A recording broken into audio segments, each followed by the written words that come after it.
After Trudeau inadvertently accepted the presence of Khalistani elements on Canadian soil, the Canadian government farce, well, it continues.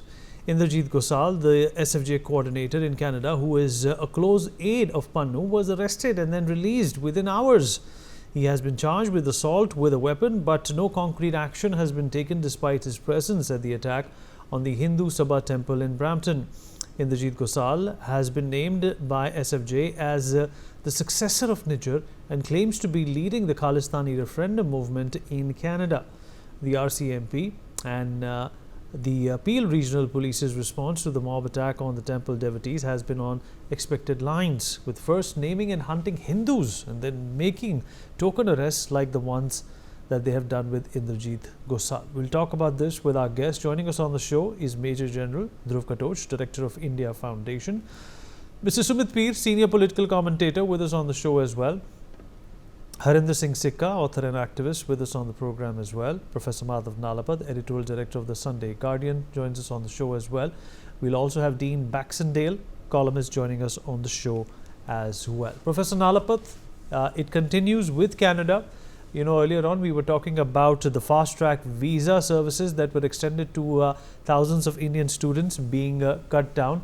And now you have these token arrests, you know, these apparent successors to people like Nijjar, you know, being just given a tap on the knuckles and being let go. Of course, Canada doesn't seem to be in any mood for any kind of redemption, sir. Vineet, you remember what happened in the Kanishka case? A lot of sound and fury signifying nothing. There was apparently, according to the Canadians, the Kanishka case is actually an open and shut case. Well, really, finally, everybody was let off. And the reason is the Canadian government at that time was, in a way, complicit in it by looking the other way while the operations to plan the bombing were going on. So, frankly, there's a track record of this, and the police, to cover up, they did the minimum needed to establish that they have done some investigation. The same thing is happening now. The Canadian police are doing the minimum necessary to show that yes, they are seriously investigating. They are even arresting the coordinator of the. Frankly, that whole name is something SFJ. Let's not call it by any other name. SFJ, basically a terror facilitating organization. The reason is that the evidence against the SFJ has become so voluminous that it's difficult for the US authorities and the Canadian authorities to hide anymore. I am shocked that so far, including a huge amount of information provided by India, by the way, that no action has been taken against this organization for its open advocacy of terror. So this basically is an eyewash. It's basically to show that, yes, we are active. When the reality is they're not active at all, they're going after the wrong people. You know, they're sending the wrong people to jail, including the priest of the very temple that was attacked. And this ringleader, they've arrested, then they've released in 6 hours. Well, yes, we have arrested him and then released him. But the fact is that there is no intention on the part of the authorities in Canada to do anything serious about this, because if we do something serious about it in a court of law, Canadian court of law, the complicity of several elements in the Canadian administration, including, I'm sorry to say, a section of a police force that was once outstanding and an example for excellence throughout the world, will be shown up in court. So this is a token arrest, as you correctly said, and it is done only to basically hoodwink people in Canada. Oh, we are doing something. Just as Justin Trudeau's statement was meant to hoodwink people. The fact of the matter is, action is what counts, and the Canadian police, so of this particular case, because they know many of their own people are involved, they are taking the minimum action necessary to show that they are taking action, when in fact they are taking no action at all. Right. General Katoch, your assessment of, Canada once again proving to us and perhaps even, shoving our own, expectations from Canada in terms of handing over these people to our face. Once again, this is obviously an indication, a clear indication that they do not want to do business with India. Thank you, Vineet. Vineet, when I look into all the events which have happened, not just now, but over the past few years, it is quite evident to me that there is a very strong lobby in Canada working in conjunction with the United States and others, which are using certain elements of their citizens. Now, all these people, Pandu, etc., are citizens of of Canada. Some of them have got dual citizenship of the USA also. So they are Canadian citizens, and when we refer to them as terrorists, I'm afraid they are Canadian terrorists. Nobody can obfuscate the fact by saying they are Khalistani terrorists. They're not Khalistani terrorists, they are Canadian terrorists who are fighting for a particular cause, not in Canada, but across the continent onto India, where they have got no support base. Now, having said that, I think a very large percentage of these people are actually assets of the respective governments, both of the United States and of Canada. And they are being utilized as a part of their foreign policy agenda to influence India's foreign policy. I've been making this statement earlier also because it becomes very convenient for certain powers, especially in the West, to whip the countries like India on issues like human rights and freedom, etc. Very big names they give, which are not applicable to their own countries. You give these big names, you say these chaps are fighting for their rights, for their liberties, and what have you. Like even this particular SFJ, they put this organization calling it freedom, or calling it justice. So all these are very big names which are being used, but ultimately these are terrorist organizations, and they are being supported and abetted by the respective state governments of those countries. And I think that is where the danger lies, which is why this particular person, yes, he has been arrested, he has been released. I think that is a procedure in Canadian law, so I don't, there's no point of keeping a chap in detention beyond a certain time. So he will eventually go to trial. We will see as to how that trial goes. But the question is, the Hindu priest, why was he arrested? He's done nothing wrong. There was a 16-year-old Hindu boy who went out to protect his temple when they are being attacked. Now, for God's sake, if somebody is attacking my house, I presume I'm supposed to protect my house, my property, my wife, my children. And you arrest the people who are protecting their own, and you let go of the perpetrators, the criminals. I think there is something very lopsided in that law. And I think a great deal of introspection is required by the Canadian police as to some of the people they have allowed to enter into their force. Now, has it been done on political compulsions, or has it been done on other reasons? I don't know. But it is for them to introspect. And I feel aghast every time it is these same people they try to give moral lectures to India on various grounds. Okay, we are a poorer country. We don't have that level of the per capita income which other countries have. But we'll get there. But one thing which we don't want from anyone is moral sermonizing. And I think they better get off our backs. They better set their house in order. And if these people are terrorists, it is up to the Canadian government to deal with them. Because ultimately, while they may be opting for a Khalistan, they are going to bite Canada very hard. And it will be very difficult for the Canada police then to get after them. They will be in such large numbers, and you're going to have a full-blown terrorism there, as what we have seen happening in Pakistan. People are already referring to Canada as a mini Pakistan.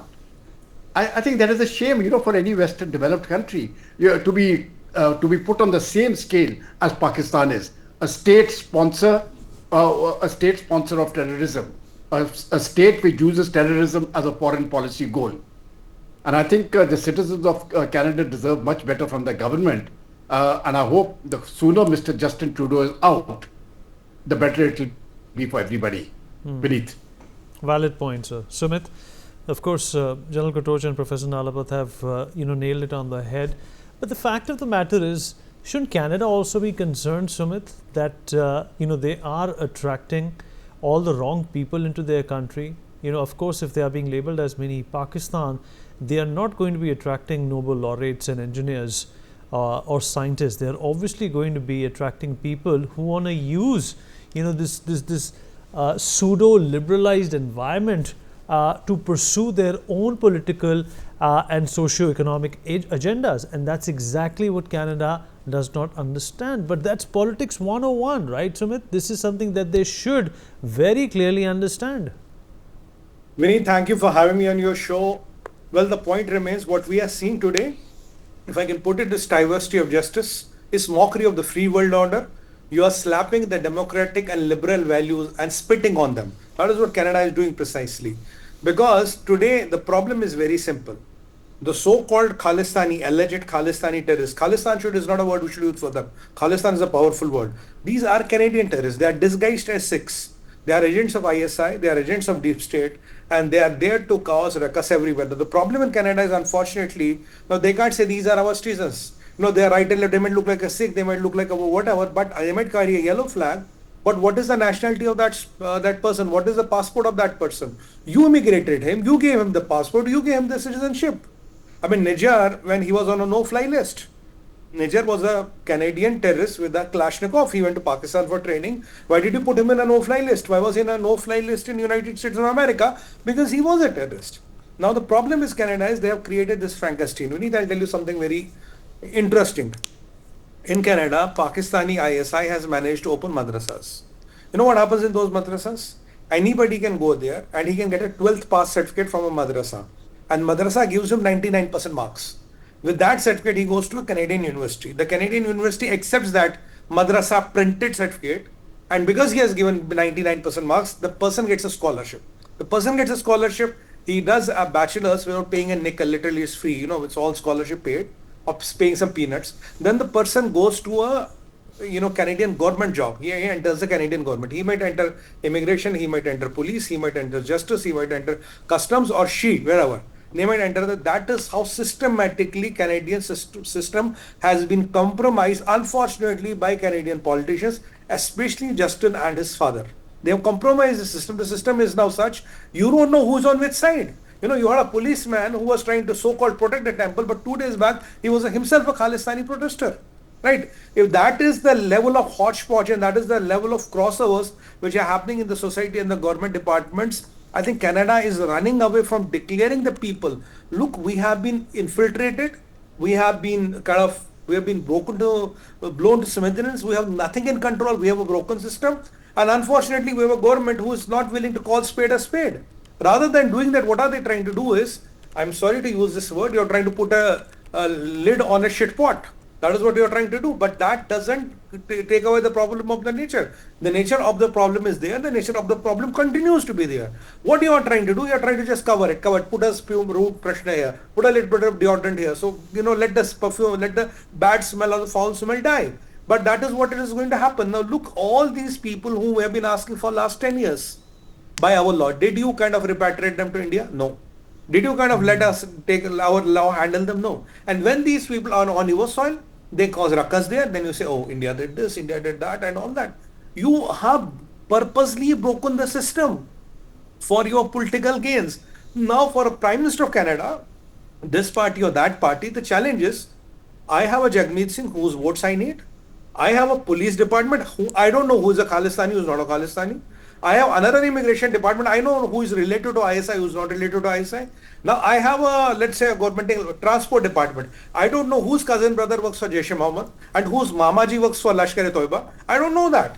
And even I don't know who is my next cousin in Pakistan who is working from home. Now these people have systematically got into every wing of government. Now the government is applauded. They don't know what to do. They are not talking what to do. They are doing these knee-jerk reactions. They are creating these smoke screens. And when they get caught, they say, oh, 5i gave me the intelligence. I don't know. Oh, this was a mistake. On the House of Parliament, Justin says, I have a credible intelligence. Then when he goes to the committee, he says, oh, that was some information which came from 5i's. You see how they are flip-flopping because these Canadian politicians want to be in power. The unfortunate part is they are trading a beautiful country. They're creating a beautiful civilization ahead of them. And Right. so-called immigrants, which are, just one sentence, Vineet, who are entering Canada today, sir.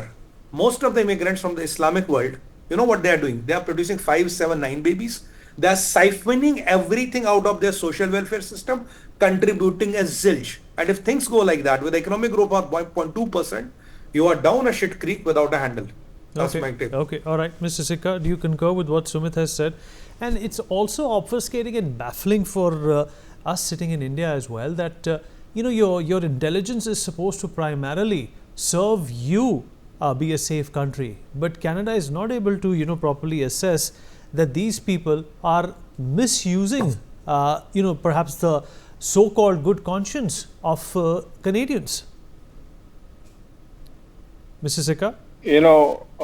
Angelina Merkel made a blunder when she allowed terrorists to come in. And that little window turned into pushed open along with the doors and hatches and everything with the avalanche that came in thereon.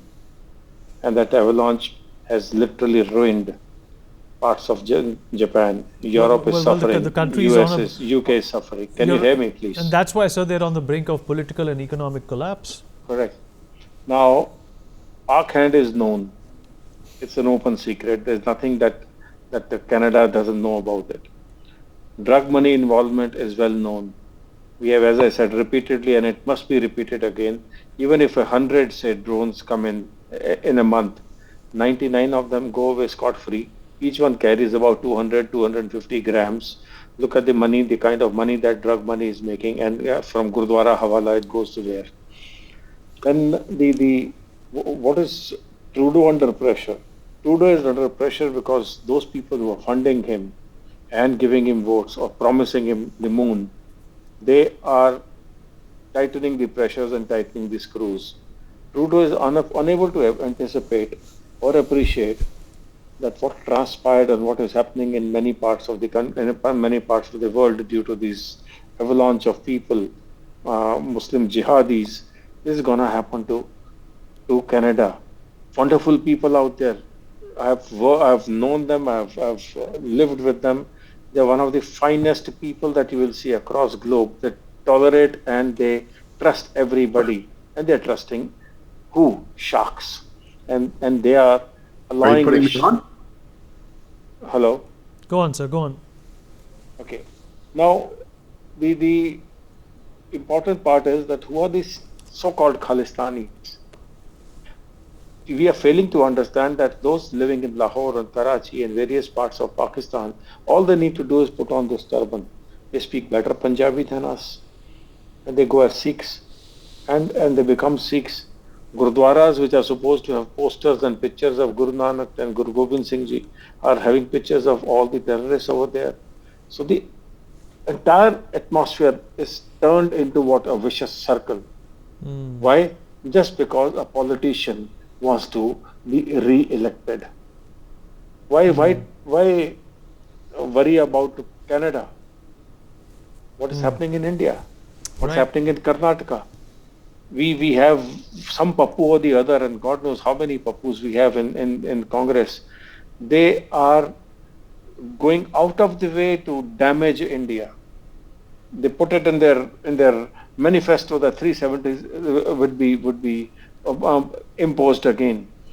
Don't they understand that this is going to cause damage to India? No, they are not bothered.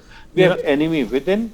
We have enemy in Canada, and good thing that has happened is President Trump coming in. Yeah, Trump is you're on absolutely this right, matter, sir. You're absolutely no right, nonsense, sir. man. Let me also, sir, rope in Dean Baxendale, who joins us from Toronto at this point in time. Dean, I hope you can hear me. Thank you for joining us.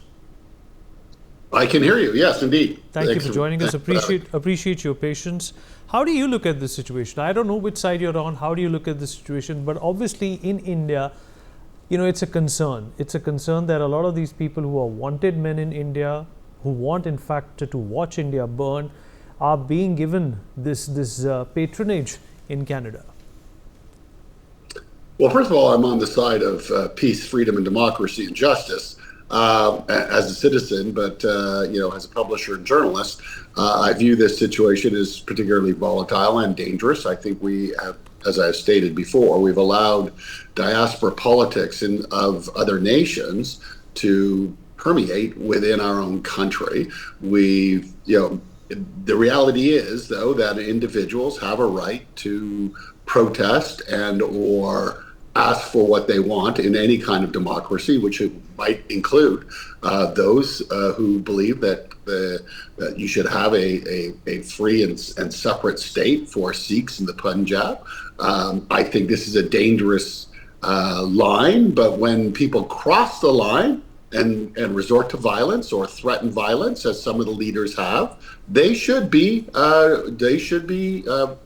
investigated and potentially prosecuted. We are not doing that in this country, and we've allowed this to manifest itself, as mentioned, inside our nation, and now we're seeing violence on our streets, at gurdwaras and temples. This is not right, and the police have done their job in terms of investigating and making a number of arrests. They're doing their judicious aspects there, so I commend the police. But this is this is a small percentage on either side that are elevating and causing violence, and we don't need this in the streets of Canada, and we certainly don't need politicians leveraging vote bank politics with the diaspora community to get elected. They should get elected on their own merits, not on these types of issues. Dean, you're absolutely right, and I appreciate your thoughts and position on this. But at the same time, how do Canadians view Mr. Trudeau? He obviously has not handled this with kid gloves. He's obviously, taken this on in a sense which has spoiled the relationship beyond a certain point, beyond a certain line. Do you think that the next government perhaps will be able to mend this damage?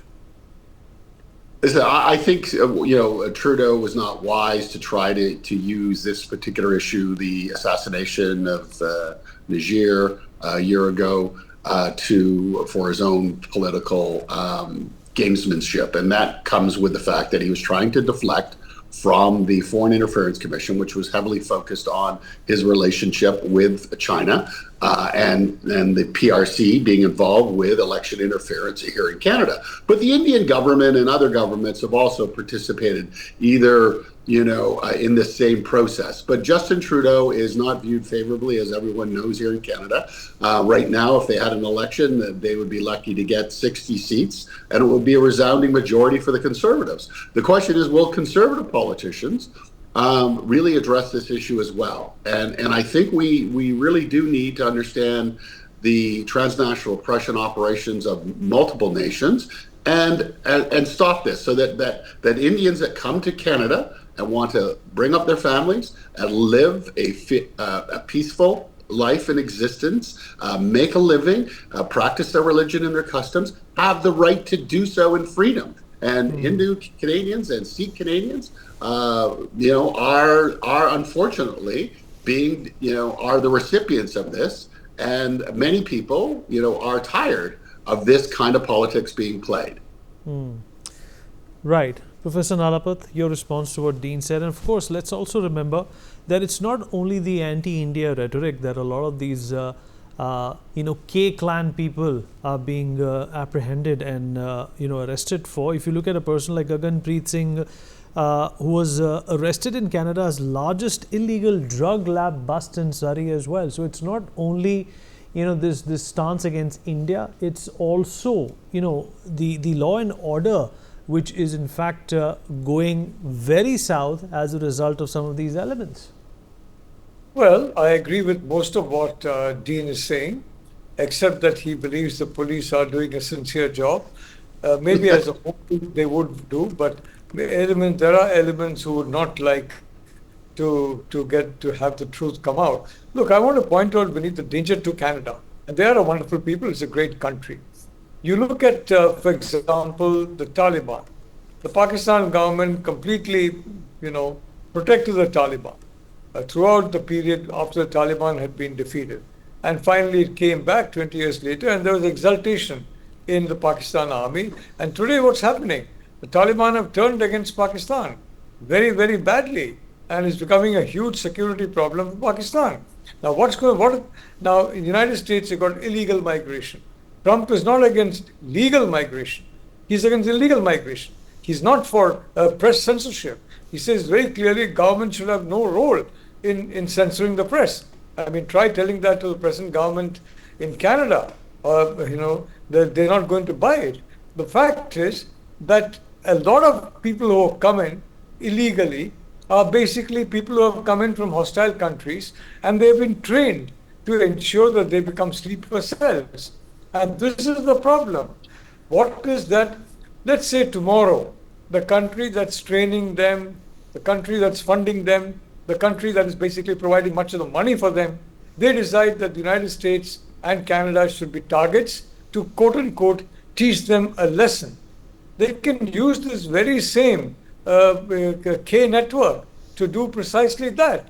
So the K network will turn against the Canadian state, will turn against the American state, the way the Taliban has turned against the Pakistan, I wouldn't say state, but the military, which is a state in Pakistan, of course. So I think our Canadian friends are flirting with a very grave danger because, yes, tomorrow or day after, priorities may shift, orders may change. And when the orders come from far away, from a country that is less than friendly to democracy, right, any kind of democracy, especially Western democracies, well, I think they're flirting with a huge risk to themselves that these very people will be used not against India so much, but against them in the way the Taliban is now basically going after Pakistan so actively. Absolutely, sir. We've run out of time. Sumit, 30 seconds. I saw your hand go up. Quickly, please. If you look at this drug haul which we were mentioning about, Gaganpreet Singh Randhawa, biggest ever drug haul caught in the world. 100 million doses of fentanyl. As per the commissioner of RCMP, he says is good enough to kill every Canadian twice. I'm quoting him. Now you have these, I don't know how many tons of crystal meth. A sack of crystal meth is $25 million. Just this sack of crystal meth. You have 25 kilograms of coke. And then in that factory in British Columbia, in Surrey, you have, you have 50 pistols, automatic pistols. You have 20 AR-72 rifles which was used to kill Donald Trump, and you have semi-automatic and automatic machine guns loaded. You have body armors, you have explosives. What the hell were you trying to wage a war? And yet, Pannu is more protected than Donald Trump.